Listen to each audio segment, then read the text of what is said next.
Hey, everybody, welcome back. You're watching the continuing broadcast of the 2021 Practical Magic Celebration.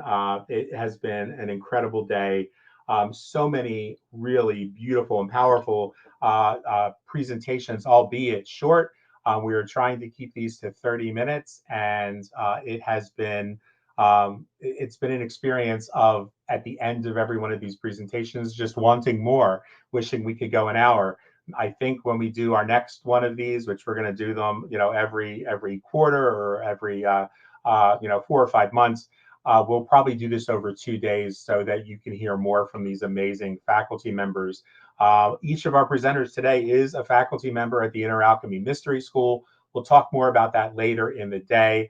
I want to jump into this next class, and this is live and interactive. So if you have questions, be sure to put them on the screen in brief form. We can't put full paragraphs up. We can't put 3 sentences up even because of the screen limitations.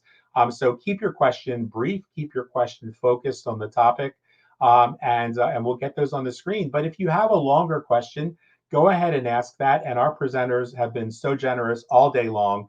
They'll come back to the presentation for the replay, which you can actually watch as well, and they will answer your questions after their presentation. And stick around because, as I've said during the last several presentations, at the end of the day today, we're doing a drawing, $900 first prize value, and second prize is worth $700. And so I just want to jump in. I probably sound like I'm chomping at the bit here, but our presenters next are a pair of presenters, truly pioneers, in my opinion, and so timely in the work that they do that's why I'm so excited about this particular workshop, because they're doing and leading us into an important phase of reconnecting with our great mother Gaia. Gwen, Holden, Barry, and Asa Hoffman are going to talk to us today about aromatic prayers for archetypes. And I know that I've been looking forward to the class all week. So many of you are too. So let me get off screen and let them share their stories and their wisdom, and we'll dive right in.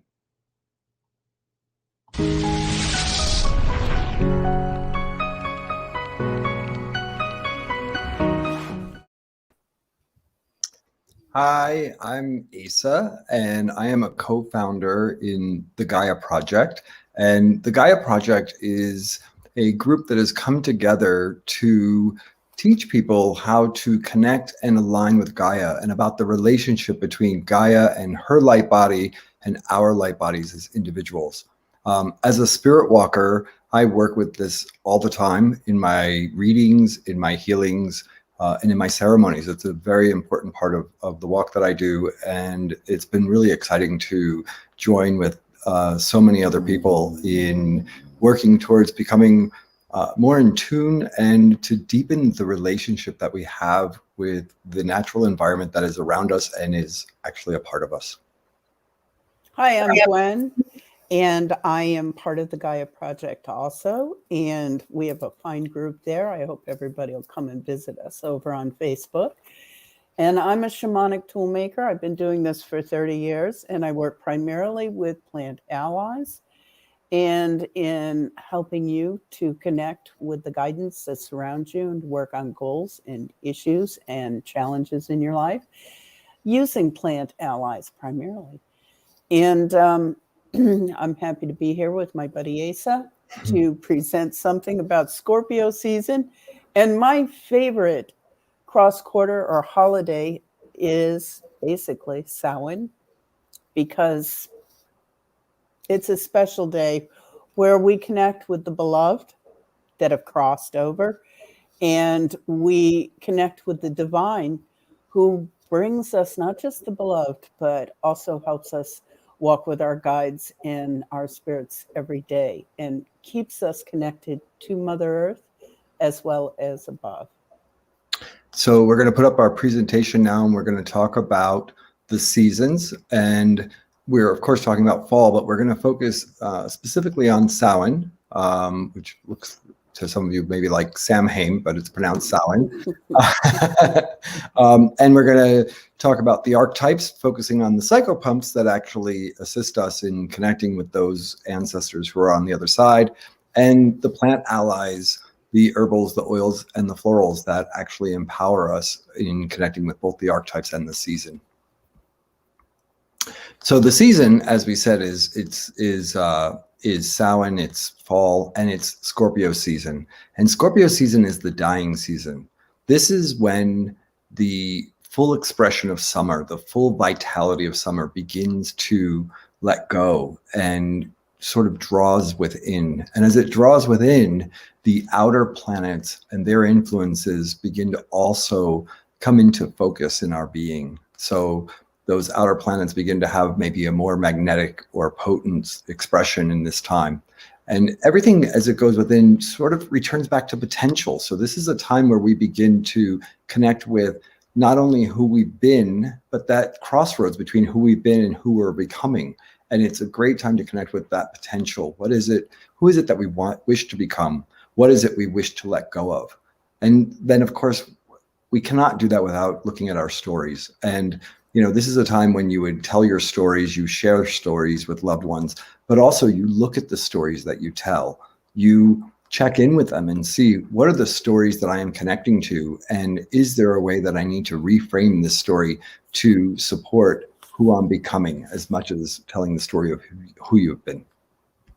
When we connect with our ancestors and the beloved, we're asking, what did we forget?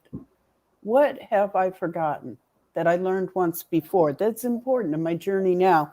And how much of this remembering process is essential to the journey I'm taking right now? These are important mystical points in our lives. And right now, with everything we face, Samhain seems to be a really poignant time for all of us to focus on reconnecting, not just with the beloved, but with our deeper ancestors, and having the divinity that comes to open the way for them is vital for us. And it's also reconnecting with who we're becoming and who we want to become, and realizing that this intersection is that opportunity to maybe retell that story, or to align with the ancestors who are going to support you best in your becoming. Whether your journey with your ancestors has been traumatic or joyful, the fact of the matter, your ancestors gave you your bones. And so it's an important time to give gratitude for what we have received, while also acknowledging what we need in order to heal and to become. And so there's certain preparations we can do at this time. So, you know, part of what you want to do is begin to cleanse your space, cleansing your home. This is something you can do daily as you wake up, you know, visualizing the energy in your home transforming, or physically, literally cleaning your home, but doing it with intention. Not just washing away the dust, but actually recognizing that as you wash away the dust, you're washing away the stored energy that's been present there. Defining your ancestors too. We all have an idea of where we come from, but we have ancestors that are not just our DNA, our genetic DNA, but our subtle DNA, that soul connection that has come in the lives we've lived before. And basically right now it's time to belly up to the bar, boys, and have a piece of whiskey and sit down and talk. This should be a comfortable time. We make the preparations, but this is supposed to be a comfortable time that we sit with our ancestors and our beloved. And we create an altar for the ceremony. We use photographs and idolatry, and we call on specific archetypal energy, the divine that will come, those psychopumps, those spirits that will come to help us open the way. Yeah, well, you know, and another part, when we begin to engage in this, you know, it's funny you say about being a comfortable time, Gwen, because the truth is sometimes when people begin to engage the ancestors and they start to stand at the crossroads between the spiritual and the physical realm, it can be uncomfortable. It can be a little intimidating at first if you haven't done this before. But the fact of the matter is, once you step into it, there are archetypes, which we'll talk about in a minute, who can assist you in being strong, that can bring compassion to you in that moment and help you to remember that this is a space that you are returning to, that you have been to time and time again. And not only is it not a scary place, it is a place of love. It is the place where love transitions into the physical experience, and love returns from the physical back into a spiritual expression. That is the intersection of the crossroads. And the reason why it is intimidating is because we live so often in the manifest world, in the expression of love as it is in form, but we forget that before it was form, it was pure beingness. And that space is at the crossroads. And that is where we're entering at this time. So when we create our altars and we put our family members on there, or when we put our allies on there who are assisting us, we are actually engaging with returning home to our spirit and returning home in our being. And we are aligning at that moment. And there are great resources in this place. There are. And when we call the psychopomps, or the spirits, which include archangelic energy of divine, gods, goddesses from different cultures, angels, gods, and goddesses. Yeah. Well, so when we go into the psychopumps and when we call upon them, what we have to realize is that each one comes with their own personality. Each one comes with their own attributes. And, there are the psychopumps that are the archetypes. They are the ones that have been identified by multiple cultures that we can engage with. And there's also the psychopumps maybe of your own family members who are on the other side. And that's a personal journey and something that you might begin to meditate upon. Who are those allies that you know that are on the other side that may come and assist you when you are choosing to cross this seemingly barrier, when you're choosing to enter this space, sacred space. Within the psychopumps that are the archetypes, we have the angels, the gods, and the goddesses. Within the gods, one, we've listed several, but one of the ones that stands out to me right away is Papa Legba, Papa Legba literally sits at the crossroads. This is where he lives. And Papa Legba is a fun and interesting guy to engage. He likes gifts.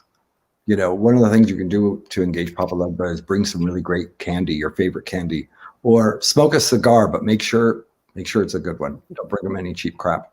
And maybe have a little shot of rum with you. And ask Papa Legba to assist you, because Papa Legba can actually help you in making the connection, because what Papa Legba does is makes the bridge between those on the other side and those in the physical realm. And that is one of the ways that he can assist you. But also, if you're somebody who maybe has a little bit more fear about this journey and needs a little bit more support in a different way, there's always Anubis, who is the Egyptian god of the underworld. And Anubis has been known as the protector who guides those from the physical into the spiritual. But the fact of the matter is, Anubis is also a compassionate and loving being. So as you are guided through that realm, Anubis not only protects you from harm, but also surrounds you in that blanket of compassion and love on the journey. And the same thing happens for us who are living when we engage Anubis. The opportunity there is to receive Anubis's protection when reaching over to the ancestors, and Anubis's blanket of compassion. And, we actually, in ourselves, we engage that realm of in between. So maybe in some ways we subtly or energetically die into the experience. Our physical experience lessens and our spiritual experience heightens. And so Anubis has a great ability to keep you grounded and safe in that experience. On the goddesses side, we have another crossroads divinity, and that crossroads divinity would be Hecate, who is representative of maiden, mother, and crone or grandmother. The crossroads energy opens the above so that the beloved comes through for you to connect with. They hold that space. And Hecate is one of the crossroads guardians, one of the other guardians that you, or divines that you can work with, psychopomp, is Mother Mary, because Mother Mary represents the open heart, and the open heart always opens the way between the veils, between us in the conscious and us in the conscious above. So Mother Mary, Persephone, and the Valkyries are others, but all of these guardians are there to assist us in our connection and breaking between the veils. Well, and I think what you said was so important about Mary, which is the heart. And the fact of the matter is, when we sit in our heart, we're sitting in the largest energetic field in the human body. It is one that can be measured several feet from the body. And we are literally in our physical being when we're with our heart, but we're also in our energetic being simultaneously. And so we're actually sitting in the crossroads at our heart. And that's what our heart is in many ways. It is the place where we connect and where we can receive information, and we can also give from ourselves, our gratitude, our messages, our wishes.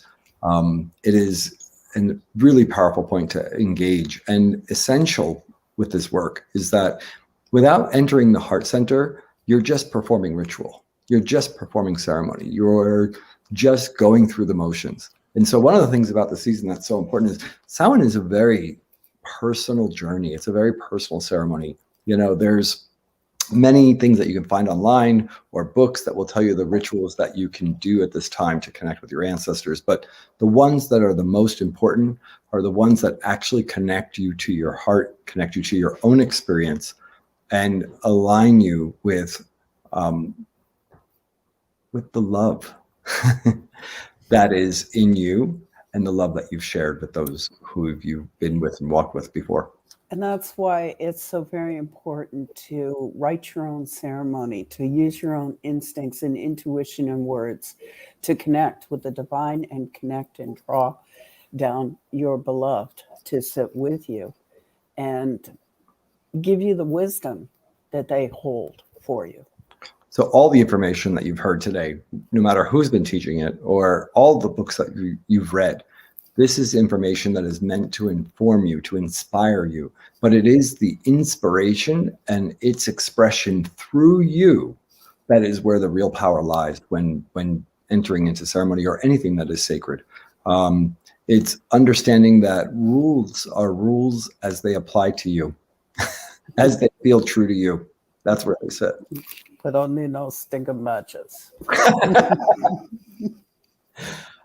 So when you're engaging these archetypes, there are ways to, and the season itself, there are ways to empower it, to actually, first of all, give your offering, to recognize the gift that you're receiving, but also to empower your intention. And what Gaia has provided to us to assist us in that is the plant allies. And the plants, you know, the plants are often underutilized. And that may be either people not utilizing them at all, or literally just focusing on the physical attributes and not recognizing the spirit or the consciousness of the plant and the power that that has to assist us. So we want to talk to you a little bit about the herbals, the essential and absolute oils, and the flowers. Apples are the first thing you think of when you think of the end of summer, because the apples fall from the tree. And that was the marker that our ancestors used to go into the Scorpio season, the time of going within, the time of death. Apples represent a healthy life and immortality. They have the pentacle right in the center of them. Very, very strong symbolism. So apples, plenty of apples are always a good idea on your supper table. Balm of Gilead and the bambuds, they open up the power of your eloquence and honesty and communicating with the divine that you're calling on to open the way for you. And for bringing the beloved back by putting the sincerity of who you are out there as the astral flag that draws their attention and says, oh, it's time to go visit. Dittany of Crete, which is sometimes difficult to find, is a really wonderful fumigate, an incense. Its smoke is said to contain the element of prophecy, or the property of prophecy. When you work with Dittany of Crete, though, there's also the signature of love in it, because some of the earliest love spells out of the Mediterranean employed Dittany of Crete. You know, the young man would go and pick the Dittany off of it, and Dittany only grows in the crags and the cracks along the mountainside. You have to be a goat to pick it up. Dragon's blood is one of the standards. It's the red tree blood that clears, and this is a resin, and it's very available. It clears negativity and it leaves a positive vibration behind. It's a very strong thumper, as is the next one on the list, and any hoodooist can tell you. I'm sure that Jim or Adam can give you a lot of information about High John the Conqueror root. Now, that's a thumper in your hand. It opens up your base chakra and instills self-confidence and self-assurity. That's a wonderful. Then we have Patchouli, which its folk name is graveyard dirt, in case anybody's wondering. Now, I know graveyard dirt is useful for people, which you actually go and take. But its origins there is the patchouli herb, and that's because it smells like such rich, fertile soil. And it's close to the mother, and it keeps us grounded. Sandalwood gentles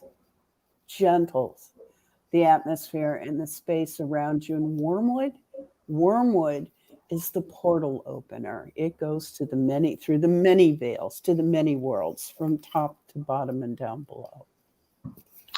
Well, and something I think is so important to remember when working with the herbals is that these are living, conscious beings. And so one of the things that we see out there in the New Age culture is people go and they grab these herbs and they think, oh, I've got sage, I'm going to burn it and put this all over my house and it's going to cleanse it.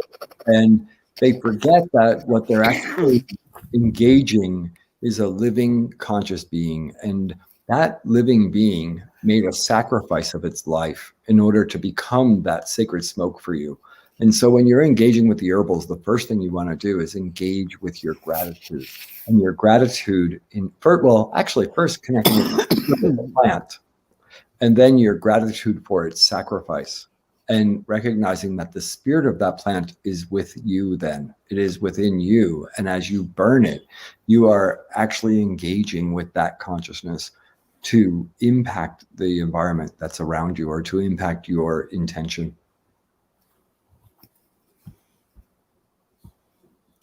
So as we continue with the plant allies, we also have, of course, the essentials, the absolutes, and the precious oils that call spirit. One of the most traditional in the temple places and in many of our ancestors' religious devotions is agar wood, which is also known as ode. It's very expensive, but it's worth mentioning because what it is sweetness of spirit. These are scents that are going to permeate your space and invite and draw and set goals or boundaries. Cinnamon is a protective scent. It's the element of fire too. It's often known as lusty, but in this case, when using it during Samhain, it sets a standard of boundaries and says, here I am protecting. And copal is more of the quality of gentleness, like sandalwood. It comes from South American traditions, and finding the oil of it is very difficult, but you can find the resin of it to burn, and it sends a quality of opening the heart. Frankincense and myrrh, of course, are the dynamic duo. Frankincense being the power and the glory of the sun, and myrrh being the expression of the cosmos. And these standards are important to bring into your ceremony so that you have that above and that opening place. Violet leaf is another expensive one, but not out of sight. And it's a combiner. It coalesces all of the different scents and brings a cohesion to your aromatic quality when you're creating that standard of love, acceptance, and also askance to bring the beloved and to bring the ancestors in. Mugwort, armoise, which is connective. It's an artemisia. It's connective to the feminine divine. It cleanses, it clears, but it also brings that connection Asa was talking about to the plant allies. It brings you a personal connection and quality to all of the plant allies that you might be working with. The Clary Sage, and I know there are more here, but we're picking the big hitters here. Clary Sage is pleasing to spirit and cleansing to us, but it's also an intoxicant, which brings a lightness and a vibration of, freedom to speak your piece, speak your mind, ask your questions, be present in the moment with your ancestors. Nutmeg, of course, is another wonderful, and I know we heard Andrea, I believe, talking about it earlier. Nutmeg is a wonderful, rich, intoxicating combination to add into all of this. It brings that lightness too. Rosemary, of course, is our standard of devotion. Rosemary is always a devotion, and so is rose. Rose brings a quality of love into it. And with these oils combined, we can wear them, we can use them in my favorite is aromatically dispensing into the atmospheres using one of those little ceramic potpourris that has the tea light candle at the bottom and the cistern above. You're employing the elements of fire and earth with the ceramic and the plant allies, the element of air in the distribution of scent and quality into your space. And what am I missing here? Water. Fire. And fire and fire. And water was where you put your oil in. So right. Water. Always remember the water whenever you're going to use any kind of aromatherapy lamp. There always should be water, unless of course you're using one of those new, but they put water into those to express, because if you put your oils onto anything dry, it's just going to burn them. Whereas water vaporizes them and expresses them vitally into your atmosphere. And what happens is when you burn them in those potpourri burners, you're literally empowering its expression by engaging these four elements and being conscious of the four elements as you put your oil into the burner. You are, again, connecting with the spirit of the element, remembering that these elements are not just physical things, but they're living beings that will be your allies and your support. But the elements are tricky. If you don't engage them, they can get a little mischief. So, with engaging all of these things, it's remembering that there's nothing to be afraid of, but there's everything to respect and recognize as sacred. And when you do, you are recognized in return. With love. Love. And that brings us to flowers, because what expresses love better than getting flowers? Somebody sends you flowers. They're being very loving. And apple blossom, of course, is with the apples. Ooh, and I see we're at time here. The gardenia opens your psychic awareness. The black-eyed Susan ensures honesty. The lilac is just that great opening between worlds. The wild rose, of course, is the heart and your care and devotion. And the little buttercup, you'd be surprised. The little buttercup creates your boundaries. will line your space. So, before we close, it's remembering we've been talking about, first it was Samhain and the season. So we're engaged in the season and recognizing that the veil is thinning. It's the dying season, and we're going within and we're returning to that space that we came from. And so as we do, what we want to do is engage with the ancestors and with the aspects of our spirit that we either want to let go of or maybe that we want to empower more. And so the archetypes are a way for us to do that, to begin to look at who are the archetypes that are there, whether those are personal archetypes or some of the archetypes that we talked about today, the psychopumps. Who are they? What are their personalities? And, how do we engage them? And so once we decide on the archetypes that we wish to engage, which we can do by using whatever symbols represent them, whatever flowers, images, or just the thought or the intention of our being, we then move to the plant allies. And it's the plant allies and the spirits of the plants, not just the physical attributes, that will begin to empower the ceremony, that begin to help you create the space and the alignment and the opening to the archetypes who create the opening to the ancestors. And this becomes a complete journey. All of it is meant to inspire you, be inspired, but connect with your own imagination, connect with your own heart, and remember that your sincerity and your love and your open heart is the greatest power that you have in any Samhain ritual. This is all about where we've been, where we're going, those who have supported us, those who have not, and really anchoring to where we are right now and where we're going. And please enjoy Samhain. Have a happy Samhain. A loving Samhain. I could listen to you for tonight. Yeah, I wanted to make sure I had my microphone on. I could listen to you for another half an hour, as I've said, every one of these classes. And I so want to thank you too for taking the time to explain the motivation that everything you're doing is to inspire folks to express their magic in the way that's most meaningful to them. I don't think we could say that often enough in a day and age when there's people out there just writing prescriptive books, which have a really great purpose in giving us sort of the fundamentals. But then, as Asa said, if you're just doing the ritual at rote without connecting from that heart space, you're going through the motions. It's dress rehearsal. So thank you both so much. I love and appreciate you.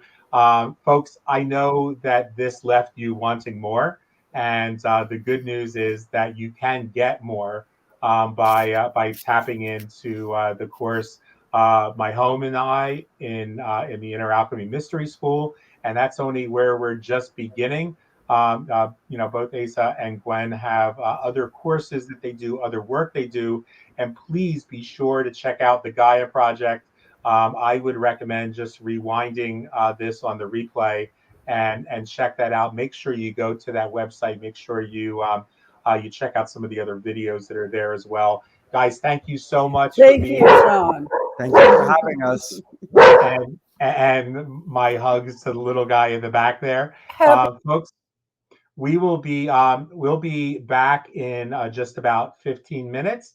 We're running a minute or two behind, but that gives you a chance to run to the little boys and little girls and little fellows room, little folks room, and we'll give you an opportunity to get a cup of tea, whatever else you need, as we prepare for the next presentation.